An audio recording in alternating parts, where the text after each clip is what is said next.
Hola a todos, de nuevo se puede volver a ver en un día como hoy la doble personalidad del mercado actual. Tenemos una corrección bastante clara en todo el mercado, pero en el pequeño núcleo de la inteligencia artificial, con una lluvia de noticias favorables, pues se está subiendo. De ahí que el Nasdaq suba 0,33% y que, por ejemplo, el RSP de igual ponderación, como podemos ver aquí, baja nada menos que el 1,23%.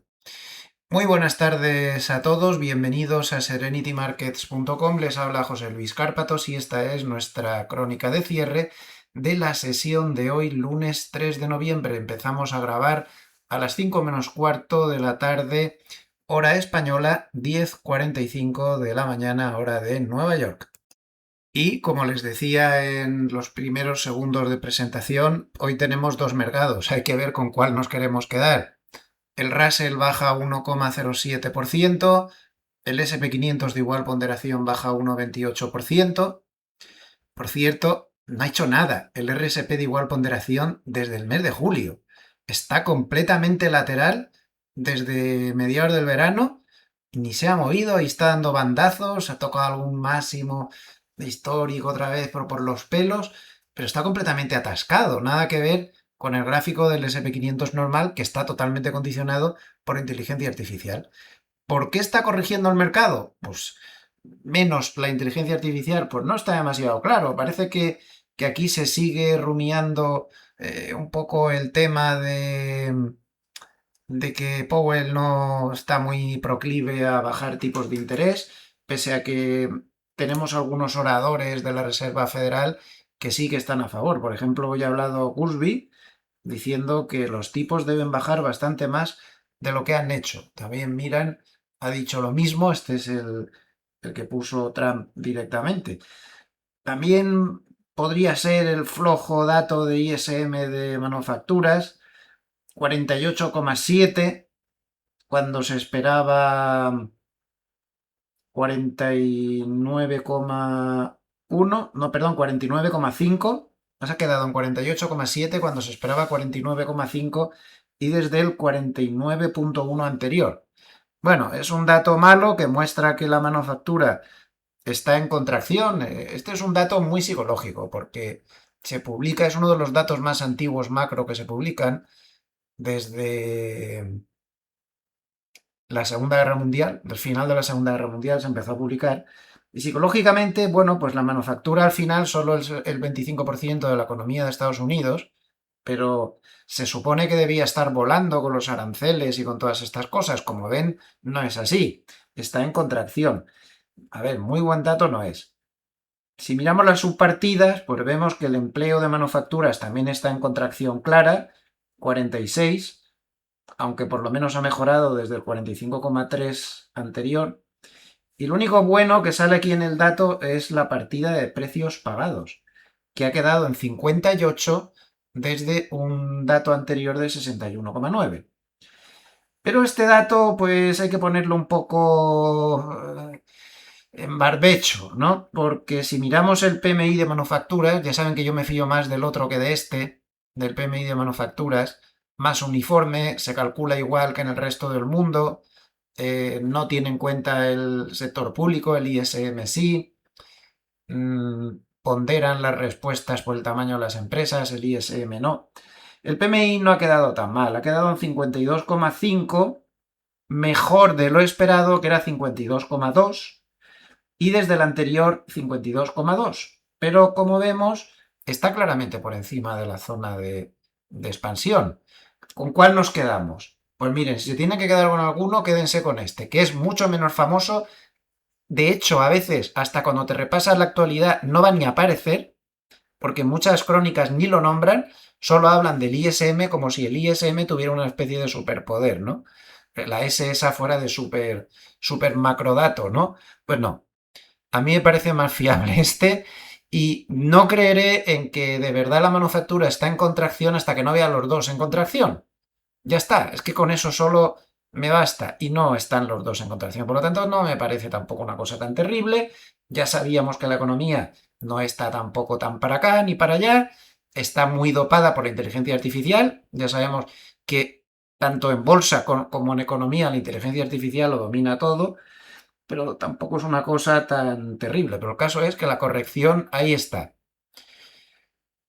¿Y por qué la inteligencia artificial no corrige? ¿Pero cómo va a corregir? Si es que es una lluvia de noticias, de grandes acuerdos y de grandes historias, eso sí, todo muy endogámico. Nvidia le da no sé qué a Amazon, Amazon le da no sé qué a OpenAI, OpenAI se lo da a Microsoft, Microsoft se lo da a no sé qué, y de ahí nos salimos. De ese pequeño grupito de grandes empresas que se lo hacen todo unos a otros. Hoy, por ejemplo, pues ha habido varios acuerdos importantes. Por ejemplo, el más importante de todos, bueno, este es el más importante de todos con diferencia, el de Amazon, pero tampoco ha estado mal el hecho de que se ha sabido que Nvidia, pues a través de Microsoft puede estar vendiendo ya o embarcando ya chips a Emiratos Árabes Unidos, que es la primera vez que pasa y es otra fuente de ventas pues bastante importante. Por cierto, que a Nvidia, atención, Loop Capital ha dado un pronóstico de subida del 75% el año que viene porque creen que puede duplicar los embarques de chips o las ventas de chips en general. Y le ha dado un potencial de subida al 75%. O sea, es que es otro mundo. Esto de la inteligencia artificial va por otro lado. Y Nvidia, claro, sube una barbaridad. El 2,54%, ¿cómo no va a subir? Con esas dos noticias, pues otra vez está ahí en zona de máximos, en esa pequeña zona de resistencias que ha formado. Esto es el 8 y pico por ciento de mercado. Es decir, que aquí prácticamente tiene un 0,25% de subida el SP500 garantizado. Pero es que los demás están igual. Fíjense en Amazon, y este ha sido el acuerdo más importante de hoy, más 4,77%. Ya saben que Amazon, pues, además de su negocio tradicional de traernos paquetes por todos lados, bueno, aquí en Suiza no, pero aquí no hay Amazon. Hay que pedirlo a Amazon Alemania o a Amazon Francia y es un tostón. Entonces, aquí hay otra serie de tiendas online parecidas. Pero bueno, el resto del mundo está llegando a todos los sitios, pero ese no es el negocio donde más dinero gana. Donde más dinero gana es su famoso AWS, Amazon Web Service, donde ahí pues tiene una nube poderosísima. Recuerden el otro día que se cayó la cantidad de compañías que cayeron, y en esa nube poderosísima que le hace una gran competencia a la que se llama Azure de Microsoft, pues aloja a toda clase de gente. Yo ya he anunciado que en esos servicios que dan de computación en la nube, pues va a entrar OpenAI con una cantidad de 38.000 millones de dólares. Por lo tanto, OpenAI diversifica este tipo de cosas respecto a Microsoft y le da una alegría a Nvidia. Pero de nuevo, en este mundo endogámico donde las pequeñas compañías se lo hacen todo unas a otras. Eso que quede claro, ¿no? Bueno, pues 38.000 millones de dólares encima de la mesa, pues no nos debe extrañar que Amazon, que ya voló cuando dio sus resultados, que fueron muy buenos, especialmente los resultados de esta parte de su negocio, AWS, pues hoy vuelve a hacer lo propio con una subida del 4,59%, consolidando la subida y consolidando la ruptura de los máximos anteriores, que en la zona de $242 aproximadamente, pues ahora le van a actuar de soporte. La noticia para mí no tan buena de la inteligencia artificial está en Alphabet, pero el mercado no ha hecho ni caso. El mercado este tipo de cosas no las mira. Nueva emisión de deuda, nueva gran emisión de deuda de otra compañía de este tipo, 15.000 millones de dólares emitidos en bonos. Recuerden, Meta, por ejemplo, la semana pasada 30.000 millones de dólares. Dentro de ese mundo endogámico se prestan unos a otros y a su vez están empezando a llevar a cabo pues cada vez pues, más emisiones de deuda, ¿no? Pero bueno, de esto ya nos preocuparemos en otra ocasión. Vamos a dar un repasito al tablero y ahora seguimos con más noticias y datos. Tenemos al DAX subiendo 0,72%, el Eurostoxx 50 0,32%, el Stoxx 600 0,10%, el IBEX 35 más 0,31%. En divisas, muy poquito movimiento, todo plano. Ojo al Bitcoin, que se está metiendo otra vez por debajo de la media de 200. Como ven, como hay una corrección real en el mercado de valores, no en el mundo de la inteligencia artificial, pero sí en el resto, el Bitcoin, que está últimamente cada vez más sensible a la versión o no al riesgo, pues está cayendo el 4,31% hasta 105.793, un poco por debajo de la media de 200. Cuidado, eso no es una buena noticia. Los bonos alemanes bajan un poquito, 0,11%. No ha habido grandes cosas en los PMI de manufacturas de la eurozona, que ha quedado más o menos todo en lo esperado. Y los bonos americanos mejoran un poquito a 10 años, aunque a 30 años pues están un poco a la baja, menos 0,19%. El SP500 baja 0,07 porque por un lado la inteligencia artificial le tira mucho hacia arriba, pero por otro lado los otros 493 valores le tiran hacia abajo y se está quedando en equilibrio. El Nasdaq igual y sube 0,26% y el Russell, como no tiene de estas grandes compañías, pues corrige un 1,04% de caída. El oro a lo suyo, que es estar ahí penando el pobre, que si rompe el 4.000, que si no, que si lo pierde, que si no, más 0,67% hasta 4.023 y el petróleo menos 0,18 hasta 60,89. La volatilidad sube moderadamente un 2,73% hasta 18,04. Atención al comentario que hacía Goldman hoy. Goldman en un paper hoy decía que empieza a haber grietas en el mercado, que ve un mercado cansado, que ve un mercado sin fuerza para romper la cada vez más importante resistencia cuantitativa que tenemos en 6.925 del spot. Hoy se ha acercado remotamente, enseguida le ha aparecido el papelón. Pero Goldman decía, observen lo que está pasando en el mercado. A ver, esto hablamos largo y tendido este fin de semana, cuando decíamos que había aparecido una señal de Hindenburg-Omen. Goldman no habla de este tipo de señales, no las tiene en cuenta, pero el fenómeno que ellos están relatando en este gráfico es el mismo que sustenta el Hindenburg-Omen que ha aparecido en el SP500 y sobre todo en el Nasdaq, del cual hablamos largo y tendido este fin de semana, y que consiste en que a la vez se ven muchos nuevos máximos y muchos nuevos mínimos. Como podemos ver, el número de nuevos mínimos en un mercado al alza como este, en zona de máximos históricos de manera constante, pues es el mayor número de nuevos mínimos desde antes del porrazo del mes de marzo. Cuando empezó a avisar este tipo de cosas, luego vinieron las grandes caídas de abril. Y Goldman dice que esto le preocupa, que el mercado empieza a presentar grietas.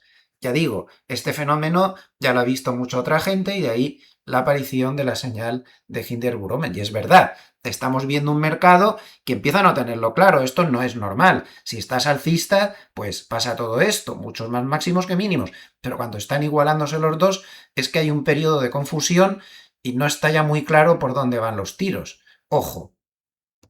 Además, muy interesante este gráfico que ha puesto mi querido amigo Héctor Chamizo en su X. Fíjense qué curioso, dice que los 5 días más volátiles del año,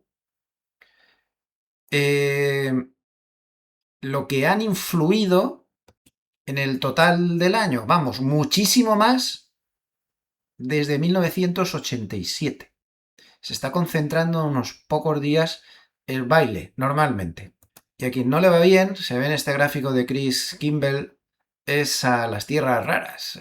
Fíjense que en mensual, con todo lo que pasó del acuerdo de China y tal, pues ha formado una vela, parece una vela de vuelta bajista, un tanto inquietante. Igual se acabó el chollo de las tierras raras por el momento. Atención a esto, ¿eh? Ahí tiene el símbolo del producto que refleja este gráfico. REMX. Y como el día es bajista, salvo en ese pequeño grupo de valores que están distorsionando a SP500 y Nasdaq, pues la amplitud en el NIS es mala, con 2 valores a la baja por cada valor que sube. Vamos a ver, para terminar, rápidamente los valores técnicos importantes en el futuro del mini SP500. En diario esto está muy claro, resistencia en 5.900, perdón, en 6.960, más arriba en 7.000, clarísimo, por debajo soporte muy nítido en 6.840, si lo pierde se puede ir a la banda de Mogarev inferior en 6.768. Vamos a verlo a más corto plazo en el gráfico de una hora sin nocturno. Bien, pues aquí de nuevo pasaría el peligro completamente si fuera capaz de superar el 6.913, porque superaría la media de 50, esta banda en Mogales superior, y volvería a estar por encima de la nube Ichimoku por primera vez desde hace algún tiempo, desde hace unos días. Entonces, por encima de ese 1913 podría volver la tranquilidad. Hasta ahí tiene bastante resistencia. Y por debajo, pues el soporte está en 6.840, claramente, igual que en diario. Y si lo perdiera, aparece un soporte más alto del que hemos visto en diario en la zona de 6.800, porque ahí se encontraría con la media de 200, que ya saben que siempre es un nivel pues muy a tener en cuenta y muy respetable. Tienen todos los datos. Si les ha gustado este vídeo, les agradecería mucho un like. A nivel de vídeos personales, pues me despido hasta la crónica de apertura de mañana. Muchísimas gracias a todos los amables escuchantes por estar ahí una jornada más. Les envío saludos afectuosos desde Suiza. Gracias, hasta pronto.